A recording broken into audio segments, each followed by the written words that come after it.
You are listening to Insights from the Conference Board. Hello, my name is Sanja Haas. I'm the Human Capital Center leader at the Conference Board in Europe. It's a pleasure to welcome you to this edition of Inspiring People, Inspiring Journeys, a series brought to you by the Conference Board. In each episode, I sit down with a new C-suite executive, and together we have a conversation about what helped them transition into their current role, tips for navigating this incredibly complex, demanding career landscape of today, and what they consider are the key ingredients for success in their role. Today, I will be sitting down with Adriano Bruno, Head of Group People and Culture at the Erste Group, to discuss his professional journey, which we hope will help our listeners better gain insights into what is needed or not to have a fulfilling business and HR career journey. A very warm welcome to you, Adriano. Hello. Hello, Sanja. Thank you for having me. It's a pleasure to be here. Thank you so much for joining me. Well, listen, Adriano, let me start by asking you, what business are you in? And is there something that you can share, one insight about your company that's not common knowledge? Happy to. So I'm with Erste Group Bank, and as the name it says, it's a bank. It's actually a retail bank, and it's the largest retail bank in Central Eastern Europe because we are active in Austria, where the head office is, but then active in 7 countries across the CE area. We serve 45,000. We have 45,000 employees serving 16 million customers. So it's a real powerhouse here in the region. And it's a retail bank. You could say it's a common retail bank, but what makes it special, I think, is the fact that this is a over 200-year-old institution. This institution was founded under the principles of serving anyone who wants to create a saving for future life prosperity. And our mantra is still to make sure to increase prosperity in the region where we operate in. So we have a fascinating new vision, which is summarized in calling building financial health. And building financial health for the masses, for the society, is what this bank is all about. And this is quite unique. If I look at other banks in the industry, we're commonly known as making money and lending money. But this institution stands for something beyond that, and this is what inspires me as well to be here. Thank you for sharing that. And yes, very inspiring. And I think the whole topic of financial health or financial well-being is more than ever so today, very, very important. So thank you for sharing that, Adriano. Now let me ask you a bit about your role. What's it like to be a CHRO, and where do you think that you and your leadership team bring the most value to the business that you just described?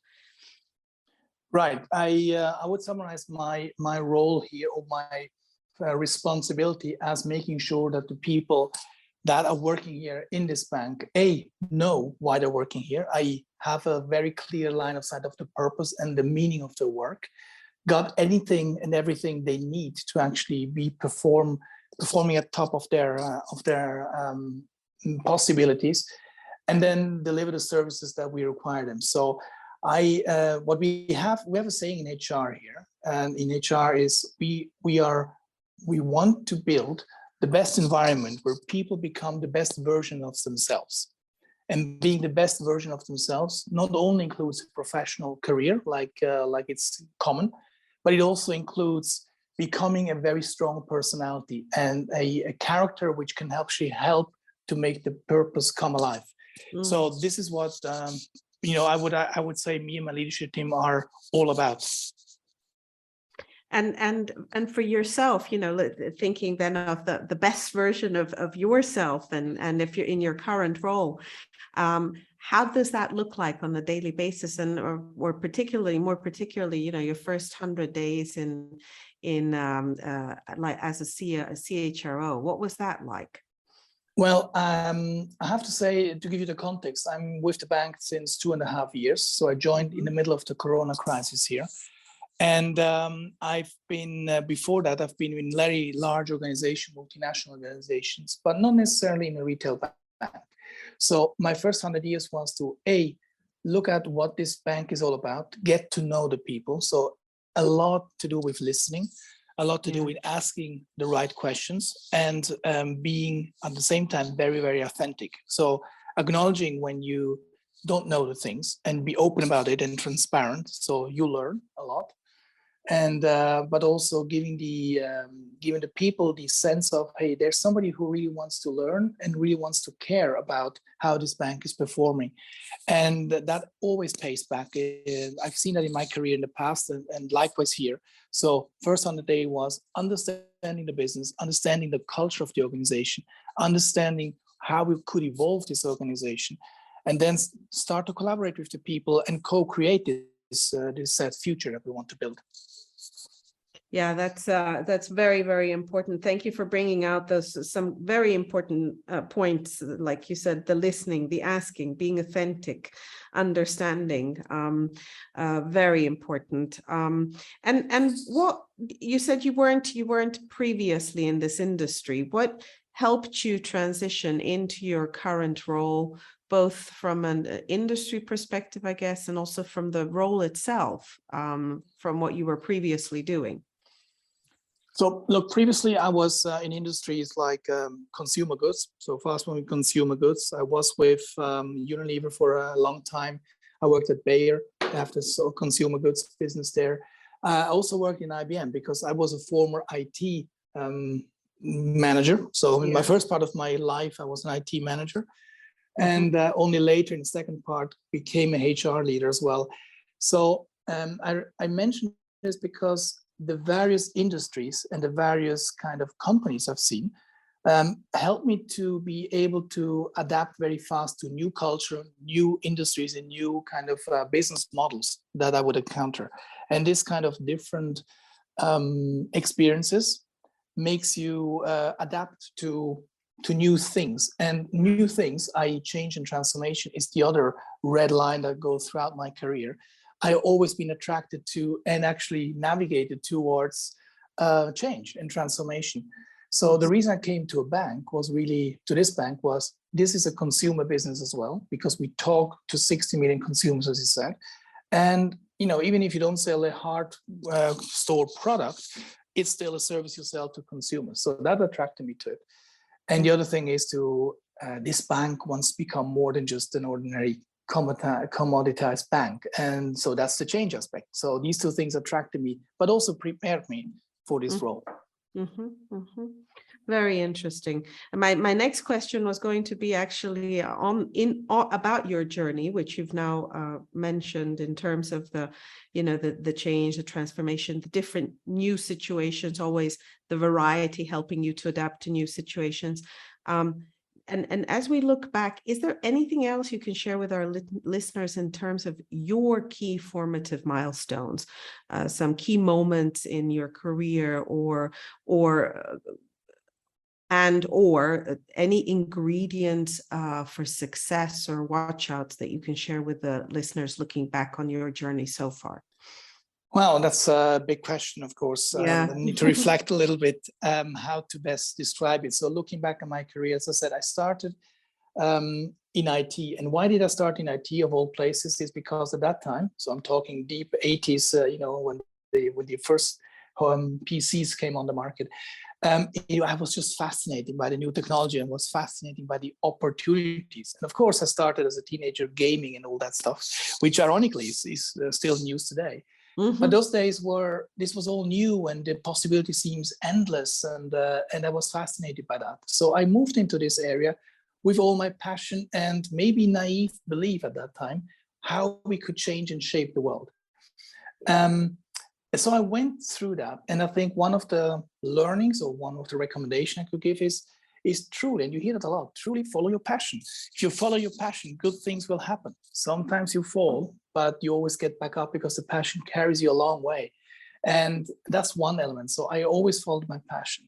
Then I think I got a bit lucky because I joined large organizations like Unilever, I said. And people at Unilever, like many other great companies, of course, have great people.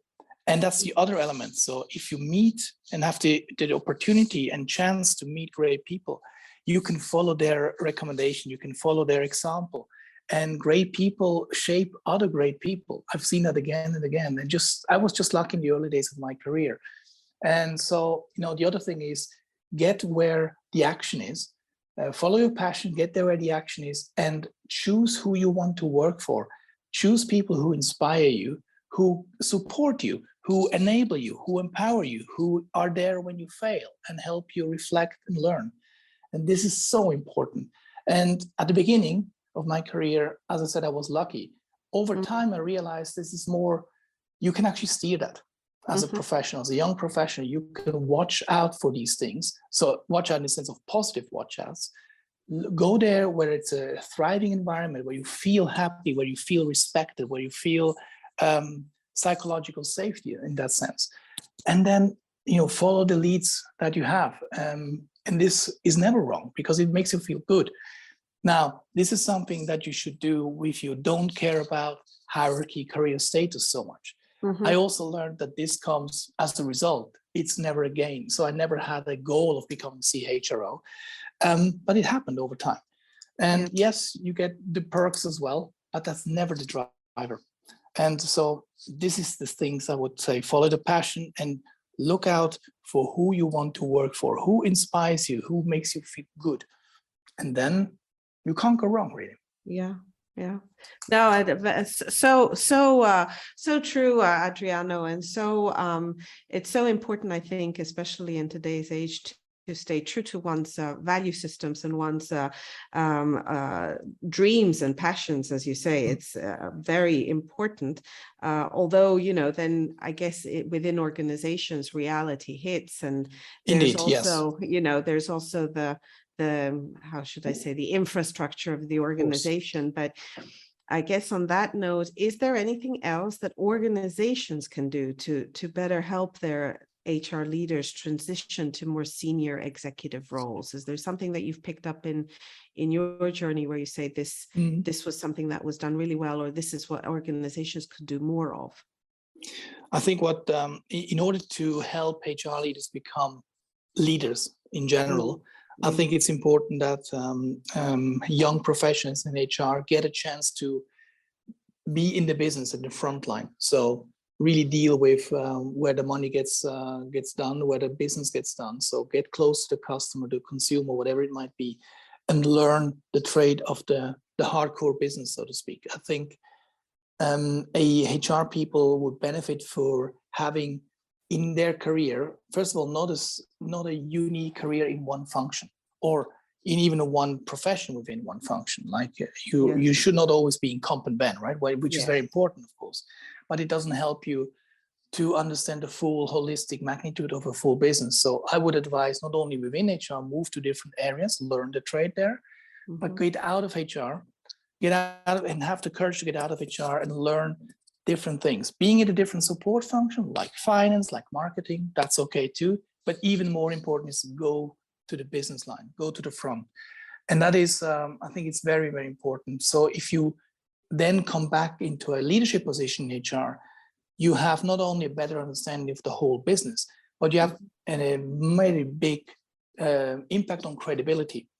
You are much more credible to help the organization steering towards a particular strategy or future if you have had this experience in the past. And by the way, you don't need to have that experience only in one company. That's even an additional plus. So I always benefited from having multiple industry experience, and I was in another function, as I said before, in IT. And as a HR business partner at one point in time in my career, I had the opportunity to shadow business leaders in the front, and it's immensely rich experience that helped me to become the leader I am today. The other real watch out is, which I want to mention, is that when you come into an organization, being it a large organization, you go to a different country, or you move organizations like I did, you need to really get closer to the business leaders' expectations. So really be clear, what are the leaders expecting of you and your function before you start exploring your own expectations and then driving and pushing your own expectations. Sometimes this is not in sync, but you need to learn to accept this is an expectation of the leaders towards HR, towards you as an individual, fulfill them, and then you can expand from them. that's a learning I had in my career as well. Thank you. Some excellent tips there. Thank you for sharing those insights with us, Adriano. And before we move on to the final section, which looks a bit ahead, I was just wondering, you clearly already stated quite a number of tips, but for the very young talent in HR today, somebody that's, 3 months in the role, 6 months, 1 year, coming up the HR pipeline, any particular piece of advice or insights you can share for the very young? Learn from the more experienced one, certainly. So get mentored, for instance, is always a tip you should follow. And I think it's something where you need to, and this is in line with looking ahead a little bit. I'm sorry for that, but I think it's important that young HR talents bring along this digital savviness that they grow up with, basically, more into the function. I think we have a huge backlog of things that we should do in HR in relation to using data, using digital experiences, having a digital environment and digital experience for our people generated. And I think there's a big gap today. And the younger generation coming through the ranks can help the rest of the function to adopt it faster. And don't be afraid to demand things. Demand it with respect, demand it within the context of your actions, but don't be afraid to demand new things, different approaches, and that will help you and will help the function to grow.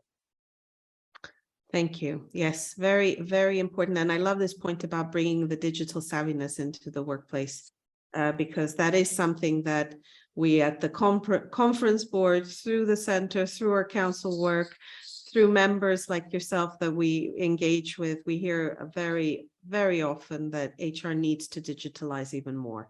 So the more we can bring that in, the better. Wonderful. Well, listen, I only have 1 or 2 more questions, and it's a bit about looking into the crystal ball and into the future.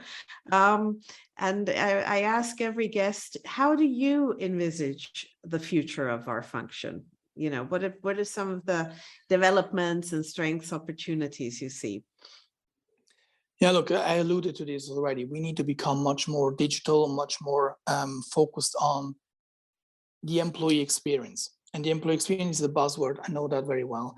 And nevertheless, I think it's utterly important. I realized over time that when successful businesses, whether consciously or not consciously, they always generate a great customer experience. Yeah, being it with the product or with the service, or experience in a store, in a restaurant, what it may be.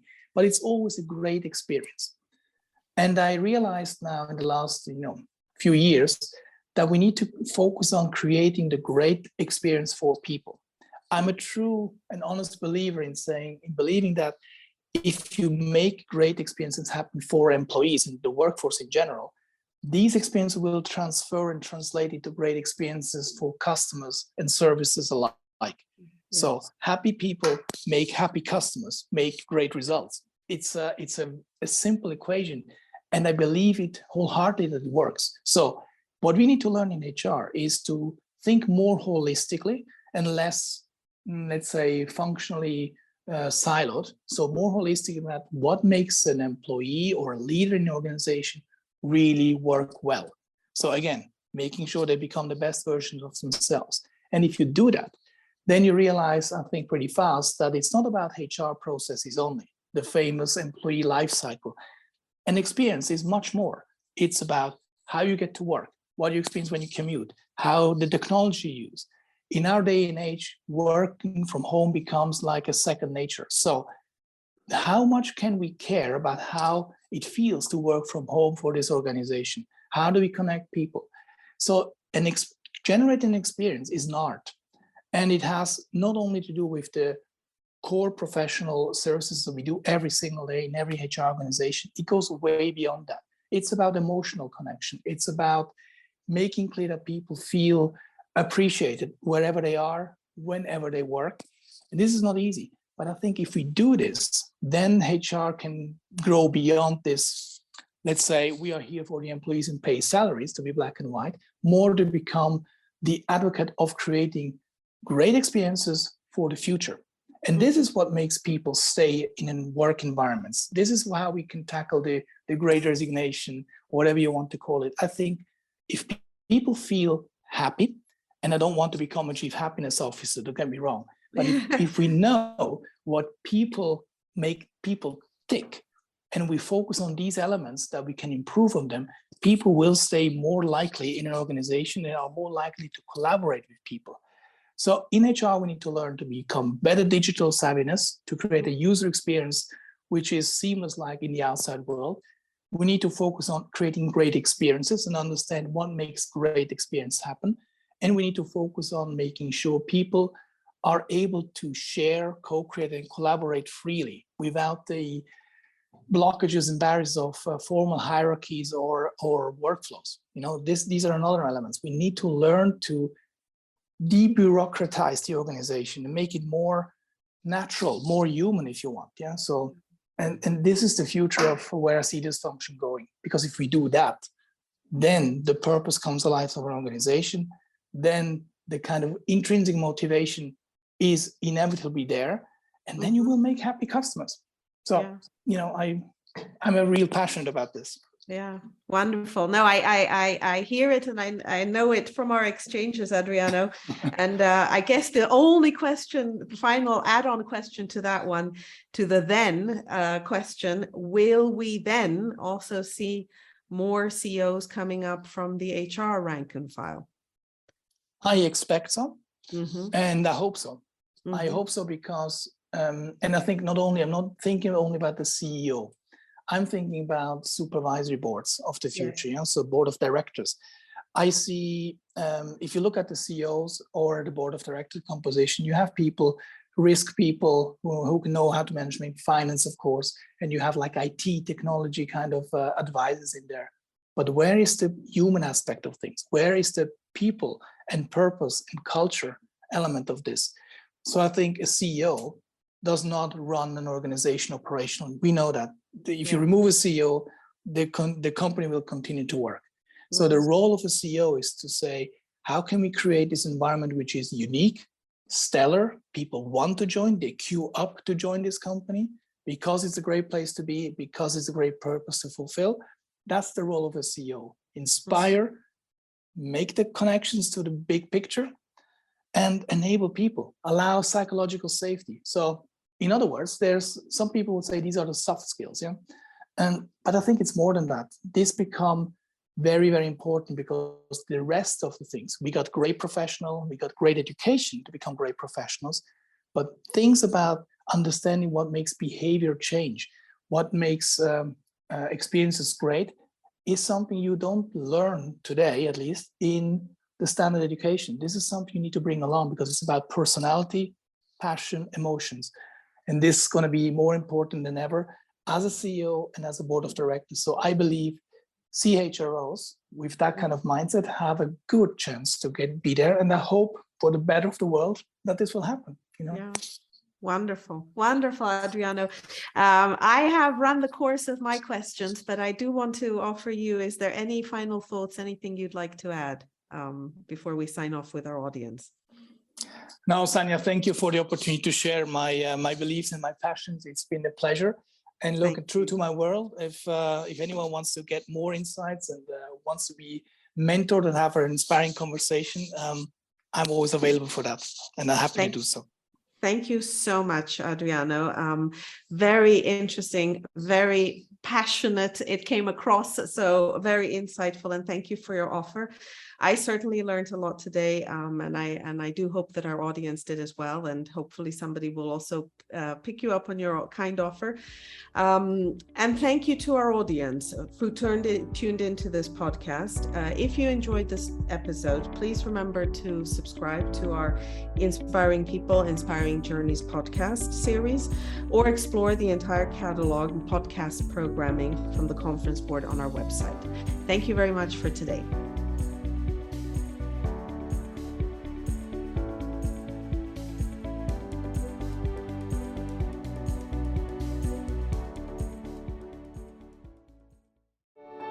This has been Insights from the Conference Board.